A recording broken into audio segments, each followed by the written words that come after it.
Sir ఇప్పుడు 6 ఏళ్లుగా ఏం చేశాం మీకు పైరసీ గురించి తెలుసు మీ అందరికీ. గత 3 నెలలుగా ఏం జరుగుతుందో మీకు తెలుసు. ఆ పైరసీ విషయంలో ఎంత పోరాడామో. It's not easy. Digital piracy అనేది రోజు రంగు రూపాలు మార్చుకుంటాను, ఎప్పుడు కూడా అప్గ్రేడ్ అవ్వాలి.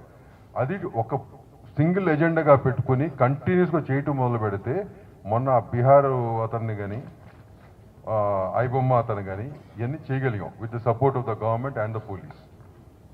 ఓకేనా? ఇది డెడికేటెడ్గా చేయగలగాలి.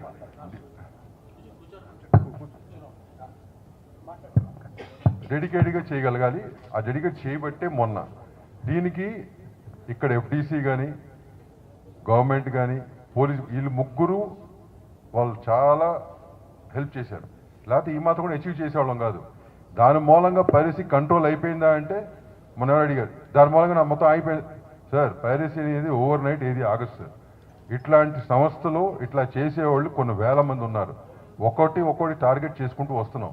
సెంట్రల్ గవర్నమెంట్ ఐఎన్బి డిపార్ట్మెంట్తో ఇక్కడ మా టీం ఒకటి రెగ్యులర్ టచ్లో ఉండి అక్కడ సెక్రటరీతో మాట్లాడుతూ అక్కడికి కొన్ని లాస్ తీసుకురావాల్సి వచ్చింది. ఇమీడియట్గా పైరసీ వస్తే సైట్ డౌన్ చేయాలంటే కొన్ని సెంట్రల్ డిపార్ట్మెంట్ కూడా అవసరం. వాళ్ళందరితో మాట్లాడి వాళ్ళ సపోర్ట్ కూడా తీసుకోవడం, వాళ్ళు కూడా పాజిటివ్గా చేశారు. ఇవన్నీ ఆన్ గోయింగ్ ప్రాసెస్. ఇది బయటికి ఎట్లా ఉంటుందంటే కనపడపోవచ్చు, బట్ బ్యాక్గ్రౌండ్ చాలా చేస్తేనే మీకు ఫ్రంట్కి వచ్చింది. ఆ 2 ఇష్యూస్ వచ్చినాయి బయటికి. So all these things are happening because of us who are sitting there. Yes, Ken.